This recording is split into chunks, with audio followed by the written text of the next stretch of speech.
안녕하세요. 알찬 방송 그리고 밝은 방송 여러분과 함께하는 최후의 오크의 경제 이야기입니다.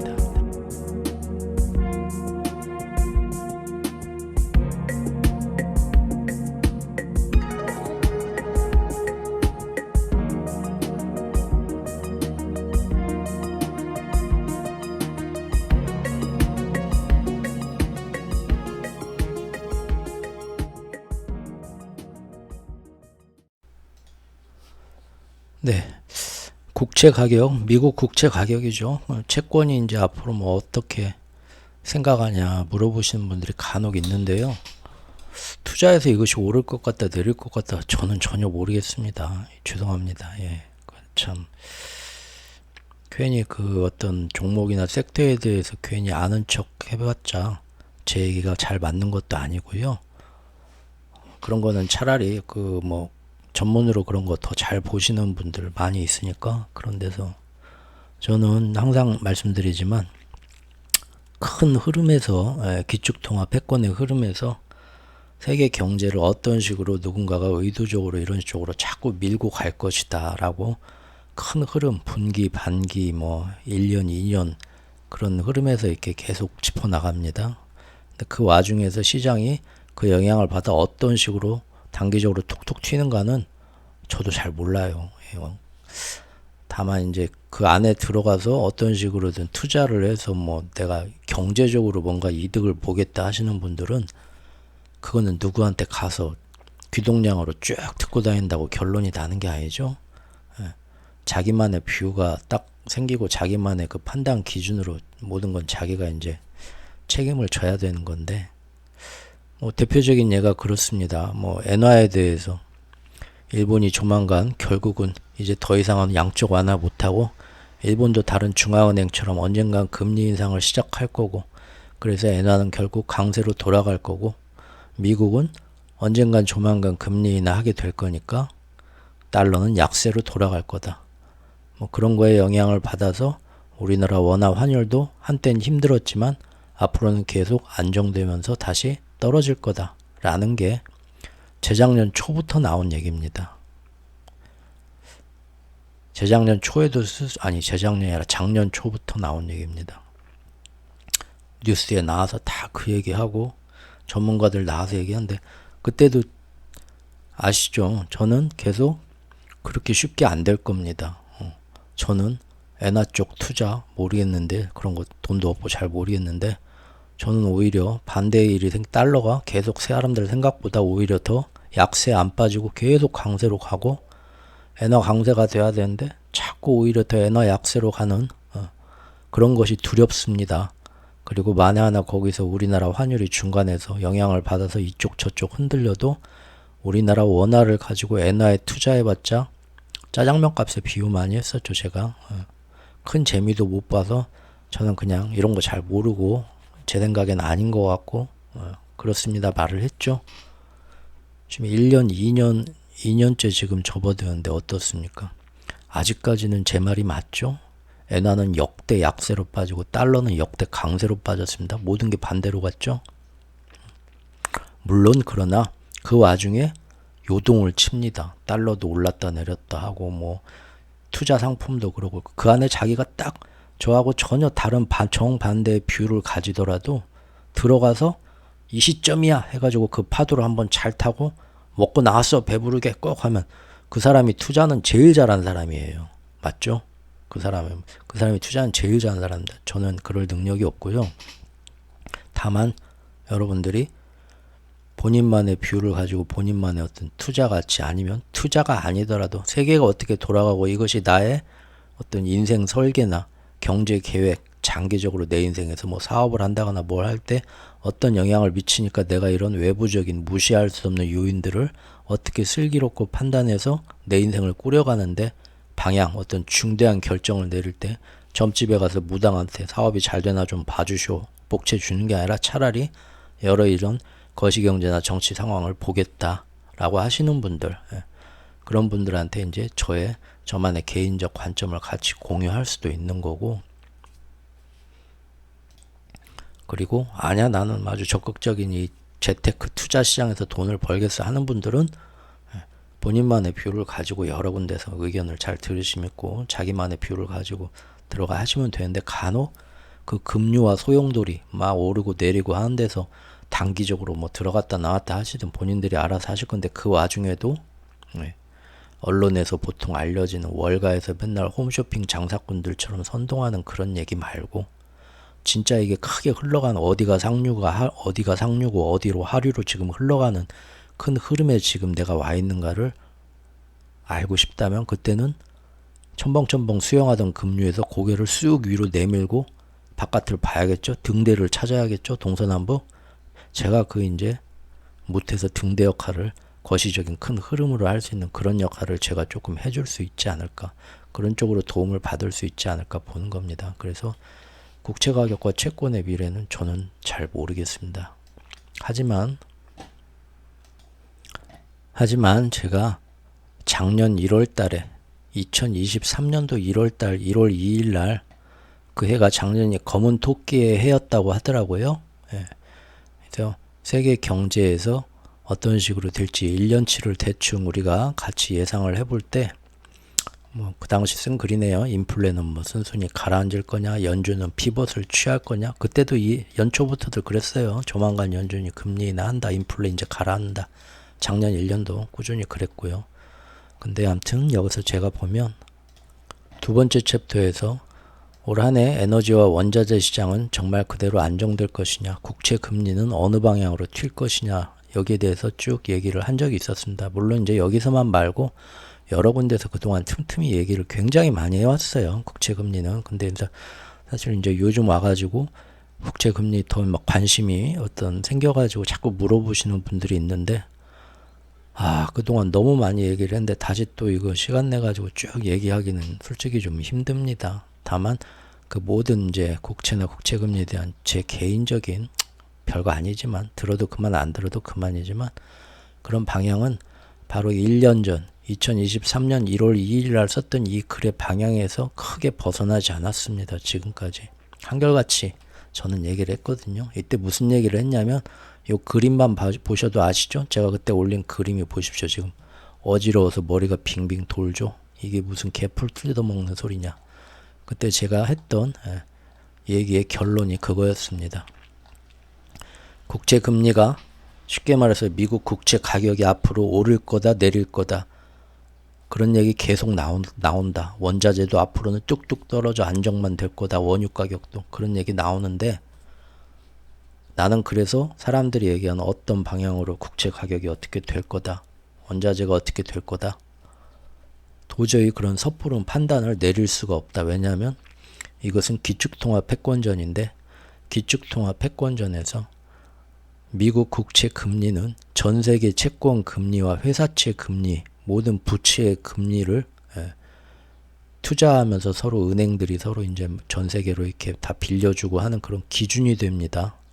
근데 지금 기축통화 패권전의 진 면목은 사람들이 막 팬데믹 터지고 우크라이나 전쟁 터지고 뭐 그냥 우연이겠지 하지만, 이 모든 게 사실은 앞으로 장기적인 플랜으로 다 엮어서 달러의 기축통화를 한 번 더 가져가기 위해서 지금 이제 경제 전쟁이 전 세계의 어떤 큰 일이 시작이 된 건데, 그러면은 국채 금리는 기축통화 세력이 일단은 절대 안 내려간다. 저는 그렇게 얘기를 했죠. 국채 금리가 항상 사람들 예상보다 항상 높은 수준에 있어서 상대 패권 도전 국가들을 압박을 해서 거기 부채를 빵빵 터뜨려야 되는데, 그리고 국채 금리를 그 당시에도 그런 얘기 많았죠. 국채 금리를 미국이 높게 유지하면 국채 금리가 그만큼 안 팔린다, 국채가 안 팔린다는 거 아니냐. 그럼 유명한 교수님들도 나와서 당시 그런 말 많이 하셨어요. 전 세계가 미국 국채를 안 산다, 점점 줄이고 있다. 제일 많이 사주던 중국과 일본도 줄여가고 있다. 그래서 미국 국채 금리가 사주는 사람이 없으니까 수익률, 이자율이 계속 올라간다. 이런 와중에 미국은 점점 소외되고, 모두가 미국 국채를 예전만큼 안 사주고 빚만 늘어나고, 미국은 점점 이러다 망한다. 미국 걱정 많이 했습니다. 기억들 나시죠? 이제 1년 전, 2년 전부터 유명하신 고명하신 분들 다 나와서 미국 국채 금리가 이렇게 올라간다는 건 미국 국채를 안 사준다는 건데 지금 보니까 더 안 사주고 있다. 예전만한 큰 손이. 그래서 미국은 이제 점점 미국 채권을 예전만큼 사람들이 믿음직하게 생각하지 않는다는 의미다. 그런데 미국은 계속 양적 완화로 국채를 더 많이 찍어내고 있다. 이러니 이제 미국은 망한다. 미국 걱정. 제가 2년 전부터 그때마다 쓴 글이 뭡니까? 아이고 저거 미국 저거 아유 저 부잣집 내가 저럴 줄 알았어. 저 봐라 이제 큰일 났네 쯧쯧 하는데 미국 쓰러질 때 우리는 죽어 있다고 했죠. 부잣집 걱정 좀 그만하라고. 미국이 문제가 아니다. 이제 다른 나라가 더 먼저 망하고 먼저 쓰러진다.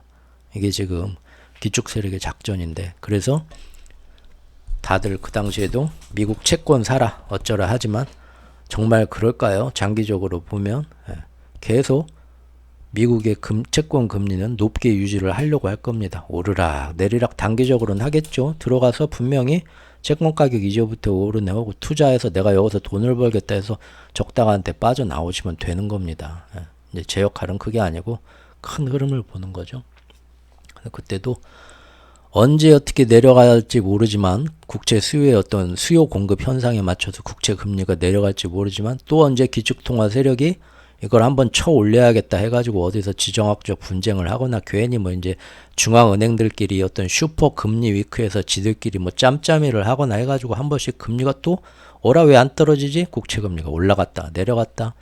그 모든 것이 어떻게 될 거다 보는 건 불가능하다. 머리가 어질어질 변수가 많다. 그래서 저는 안 쳐다본다. 그리고 지금 국채 금리가 높을 만큼 높아졌는데 이제부터는 국채 금리 내려갈 일만 남았고 국채 가격은 오를 일만 남았은 게 다 투자하자고 하는데 너는 어떻게 생각하냐 이 순댓국 오바쟁이야 하면은 저는 그런 거 판단할 능력이 못 됩니다. 지금 보시는 것처럼 이거는 이제 일반적인 전통적인 경제 원리는 벗어났다고 아주 오래전부터 말씀드렸죠. 지금은 모든 경제학자 내가 금융판에서 몸담은 지가 30년째인데 예전에도 보면 이랬어. 그런 거 아무 의미 없다.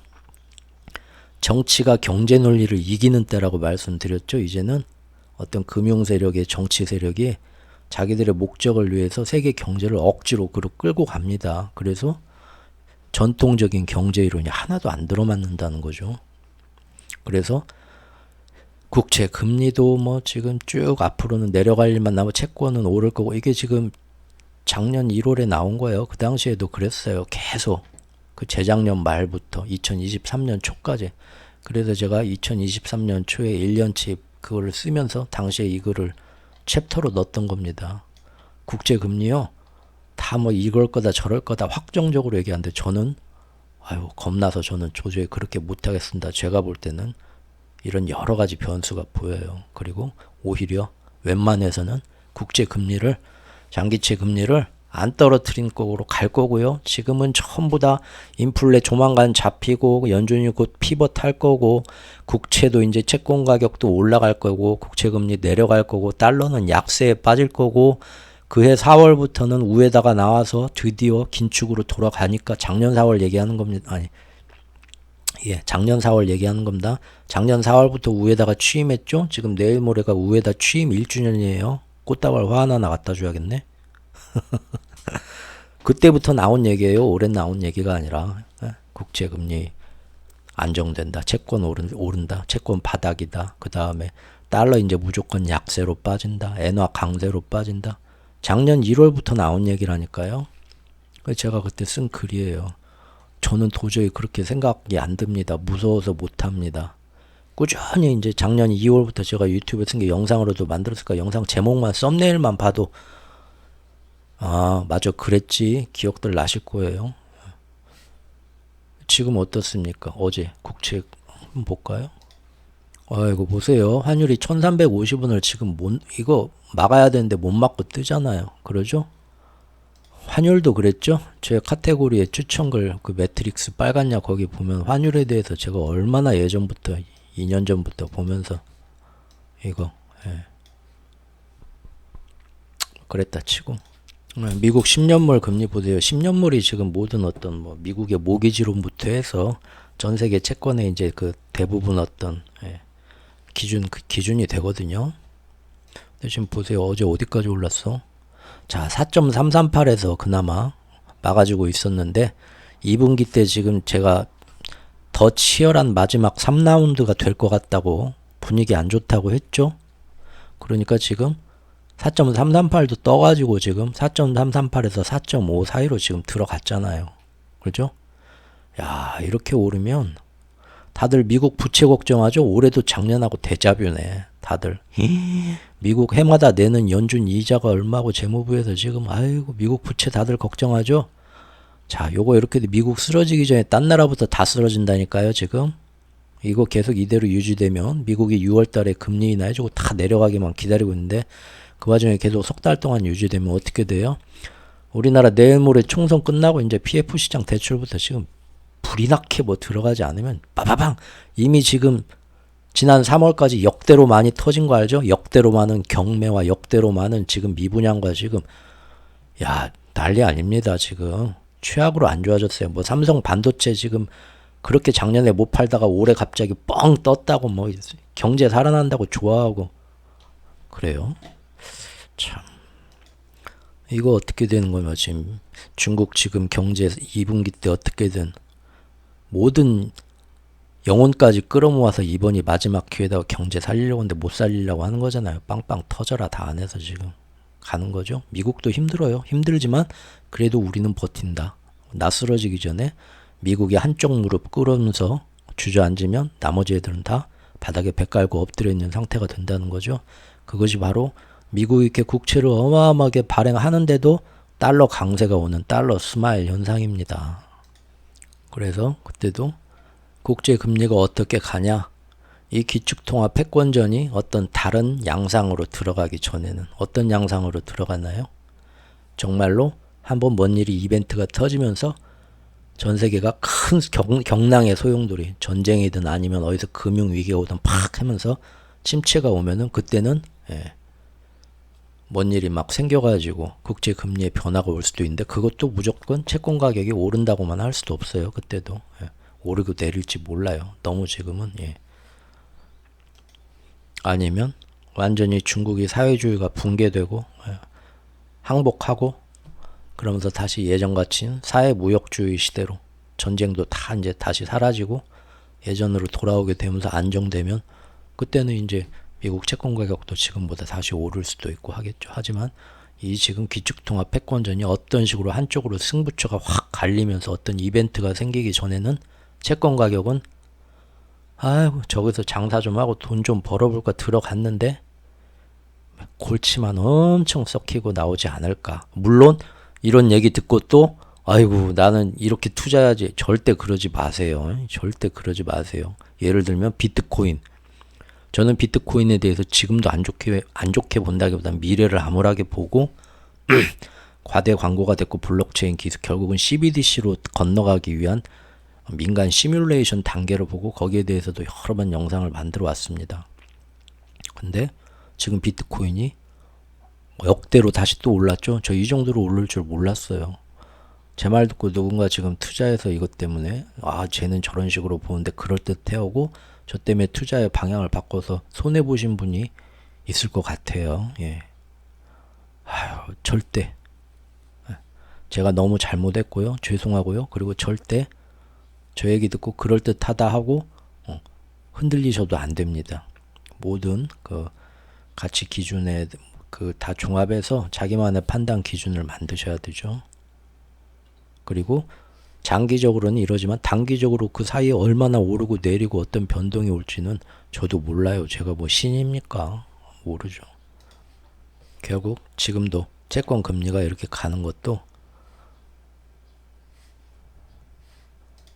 최근에 국제 금리가 왜 오히려 모든 경제 기본적인 전통적인 경제 원리에 따르지 않고 이렇게 반등하기 시작해서 지금 작년 10월 제일 경제가 힘들었던 때, 전 세계 금융이 제일 힘들었던 때 이래로 다시 한번 또 한번 이렇게 높아지는가? 이거 뭐야 이건 달러구나.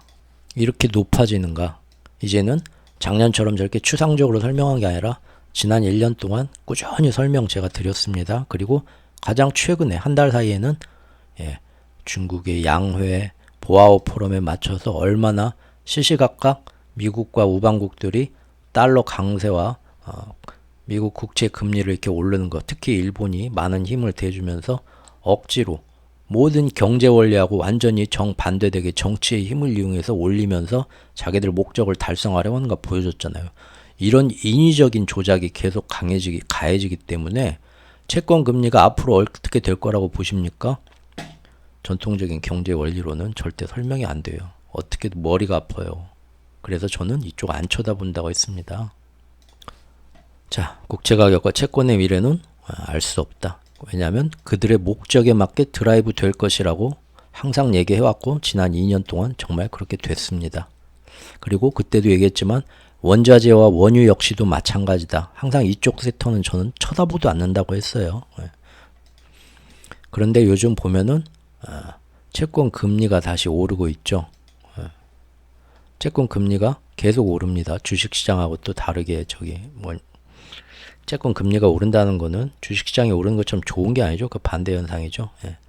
근데 여기에는 채권 시장은 항상 더 깊게 보죠. 국제경제, 거시경제 상황을 더 깊게 봅니다. 좀 더 꿰뚫어 보거든요. 주식시장은 당장 눈앞에 나오는 이익을 보고요. 그러다 보니까 깊은 통찰력이 더 있다고 봅니다. 채권 시장이 더 큰 돈이 움직이고요.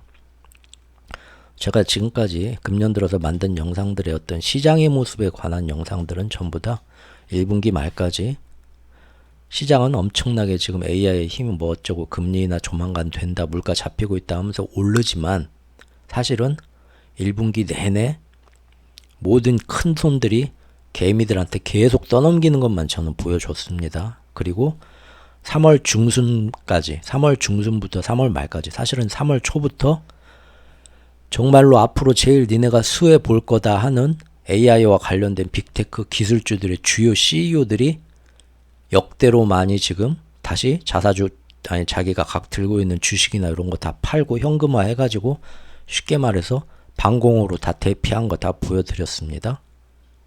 그렇죠? 그리고 그 이유를 제가 설명을 했는데 제가 이제 회원 영상에서 다뤘는데 왜 이 사람들은 우리 시장에서 얘기하는 것과 달리 어떤 위험성을 보고 갑자기 이런 식으로 다 지금 정리하고 안전 모드에 들어갔냐.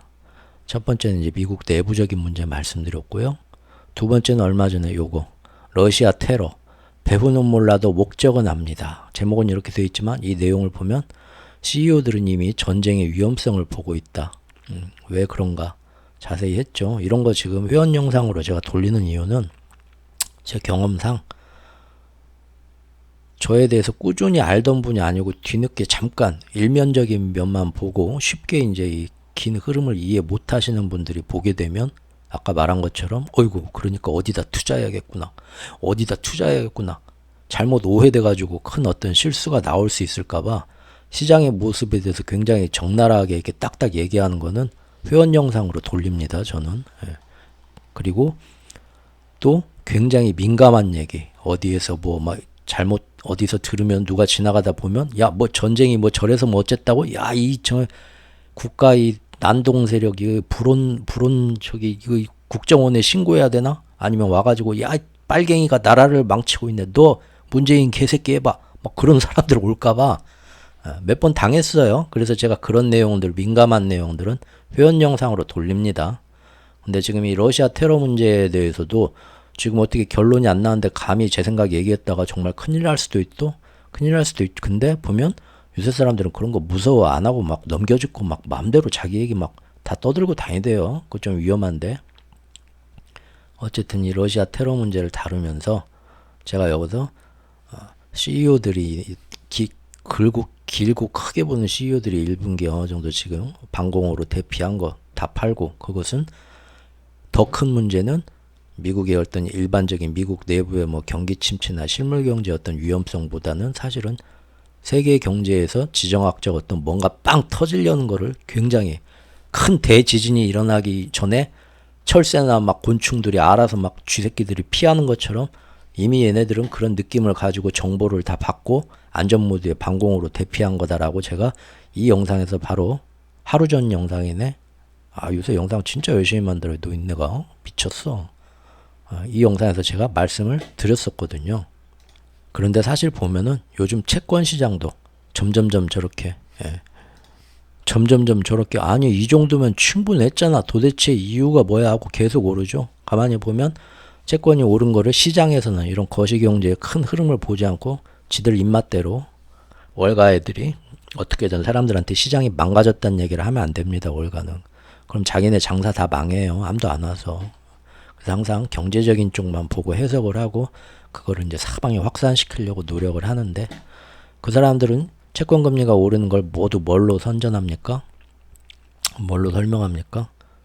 지금 파월이 금리 인하 한다고 했는데 가만히 보니까 나오는 지표들 보면 쉽게 못할 것 같아. 그래서 금리 인하의 기대가 자꾸 뒤로 후퇴하기 때문에 금리 인하하면 채권금리도 내려가고 채권 가격 오르겠지 했다가 자꾸 늦춰지나 봐. 3월에서 5월, 5월에서 6월, 6월도 가능할래나? 이런 식으로 늦춰지니까 채권금리가 다시 위로 오르는 거다라고 말들을 합니다. 제 말 맞죠?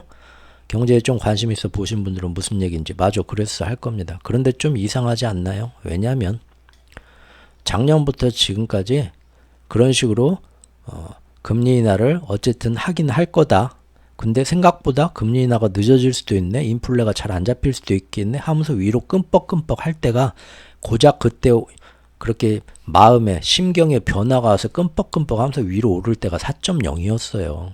이런 거는 저처럼 꾸준히 업데이트 하면서 시장의 흐름을 면밀히 짚은 사람 아니면 기억 못 하더라고요. 대부분 4.0이었어요. 그래서 그때도 이게 언제야?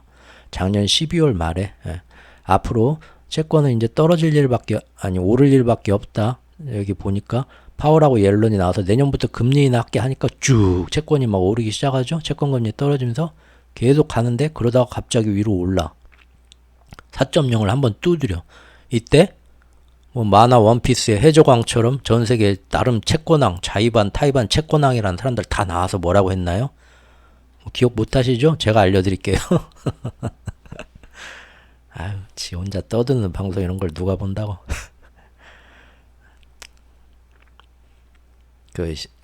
보면 예전에 이렇게 동네 산을 이렇게 건강해지려고 올라가면 노인네분들 딱 뒷짐지고 허리춤에 꼭 그 FM 라디오 크게 이렇게 붙여 틀어놓고 새벽 방송, 음악 방송 크게 틀으면서 흥얼흥하면서 올라가요. 그런 거 보면서 참 어렸을 때는 참 노인네들 재밌네. 그렇게 지나쳤는데 이제 나이가 들다 보니까 저도 혼잣말을 하고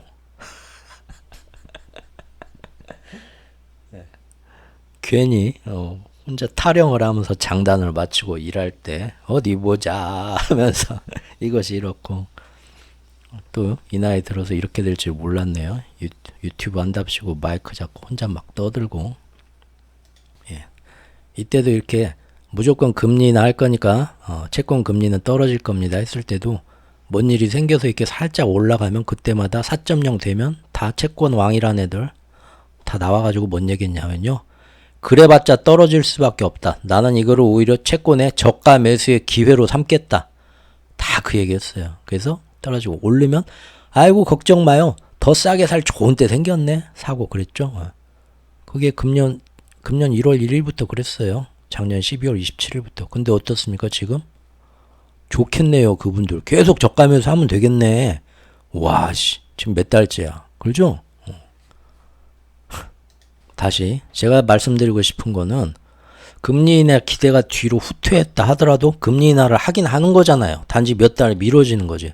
그러면 채권 가격은 오를 수밖에 없고 채권 금리는 내려갈 수밖에 없는 거잖아요. 그렇게 생각을 하면 이 1월 달에 채권왕들이 나와서 얘기한 것처럼 다시 채권 금리가 위로 올라도 많이 올라봤자 4.0 위로는 오를 리가 없다는 거예요. 다들 저가 매수해서 사지 뭐 앞으로 떨어질 게 분명한데 근데 지금 보면 4.25를 넘었어요. 지금 4.338이 중요한 저항선까지 넘었어요. 이게 뭔 얘기냐? 이거는 단순히 금리 인하 기대가 5월, 6월로 뒤로 미뤄졌다고 해서 이렇게까지 버림받지는 않는다는 겁니다. 그걸로만은 설명이 안 된다는 거예요. 이 채권 시장에 어마어마한 전 세계에서 제일 똑똑한 애들이 다 모여갖고 뭐 몇 년치 막 채권 사고 이런 거 나라 경제하는 이 주식 시장보다 비교도 안 되게 큰 시장. 전 세계 어떤 국제 정치와 경제와 전쟁부터 해가지고 모든 걸 다 감안하는 이 채권 시장에서는 지금 단순히 월가에서 주식시장 호객꾼들이 얘기하는 것처럼 앞으로는 금리 인하 기대가 4월에 할 줄 알아서 3월에 할 줄 알았더니 5월, 6월 자꾸 느려지고 그러니까 뒤로 후퇴해서 다시 오르는 거야 라고 말하는 거는 설명이 안 된다는 거예요. 그거는 항상 예전에 보면 그래봤자 4.0이었고 오히려 여기서 더 사고 그랬어요. 계속 버림받고 오르는 거는 그걸로 설명이 안 되는 뭔가 다른 걸 본다는 겁니다. 그리고 그게 뭐냐? 그건 바로 제가 지난 회원 영상에서도 말한 것처럼 지정학적 분쟁이 우크라이나전 끝나고 뭐 지금 끝나겠지 아니면은 뭐 이스라엘 하마스 전쟁 끝나겠지가 아니라 오히려 여기보다 앞으로 더 큰 일이 벌어질 수 있다. 점점 누군가가 일부러 그걸 긴장이 최고조로 끌어올려지길 원하는 막강한 세력이 있다. 라는 걸 얘네들도 CEO들이 알고 지금 반공으로 간 것처럼 채권 시장도 그걸 저는 보고 있다고 봐요. CEO들이 그렇게 지금 피신했다 하고 피신 딱 끝내고 나서 바로 뭔 일 터졌습니까? 이스라엘이 이란 영사관 바로 때렸잖아요. 아니죠. 그때 제가 뭐 얘기했죠? 그렇게 다 3월 중순까지 허겁지겁 다 피하고 나서 뭔 일 터졌습니까? 러시아에서 테러 빵 터졌잖아요. 그래서 제가 그때 영상 제목을 러시아 테러는 배후는 몰라도 목적은 안다. 그럼 뭐 IS 뭐 어쩌고 저쩌고 나왔지만 그건 이제 다음 기회에 얘기하고요. 그러고 나서 지금 또 바로 연이어서 일주일도 안 돼서 이스라엘이 이란 영사관 때리고 그렇죠? 이를 점점 누군가 크게 키우려는 그런 분위기를 보고 안전지대로 간 겁니다. 이것이 아무 문제도 없을 수 반반의 확률이긴 하지만 경제의 어떤 자산시장에 큰 충격을 줄 수도 있다고 보는 거고 항상 그런 일이 터지기 전에 CEO가 빠졌던 거 제가 설명드렸었죠. 9.11 테러 전에도 이미 모든 자산시장에서 그런 움직임이 미리 뭔 일이 터질 걸 아는 것처럼 있었고 이스라엘 하마스 전쟁 이번에 10월 7일 작년에 터졌을 때도 제가 다 그때 기사도 다 갖다가 제가 첨부해서 영상에서 같이 보여드렸습니다. 그때 몇 달 지나지 않아서 다 밝혀졌죠. 이미 다 안전하게 빼고 거기에 공매도가 평소에 몰렸던 것보다 어마어마하게 딱 몰려가지고 하마스가 이스라엘 치고 딱 나왔을 때 돈 버는 놈들 엄청 많았다는 거 다 보여드렸죠. 다 얘네들 듣는 정보가 있다는 겁니다. 근데 이번에도 심상치 않게 빠졌다. 국제정치에서 지금 지정학적 분쟁이 잘못하면 어디서 불꽃이 또 빵 튀기는데요. 보고 얘네들이 지금 간 게 아니냐 CEO들이. 제가 그렇게 얘기를 했는데 오늘 채권시장이 어제까지 아무리 금리나 기대가 늦춰진다고 해도 저렇게 4.4까지 오를 일인가? 라고 하는데 오늘 아침 기사에서 제가 이거 발췌해왔습니다. 여기 보면 이런 얘기가 있어요. 10년물 수익률이 이제 4.4에서 4.6% 범위에 진입하는 것 같다. 이게 뭔 얘기냐면 이 양반 누가 그랬어? 아카데미 증권의 피터 치르 전략가.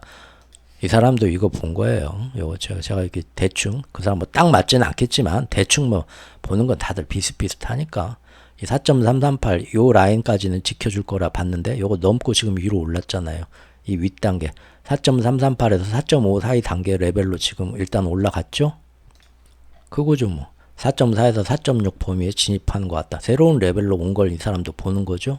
이것은 대부분 제가 밑줄 쳐봤습니다. 위험 프리미엄 증가보다는 기준금리 인하 기대 감소로 인한 것일 수 있다. 이 사람은 저하고 다르게 보네요.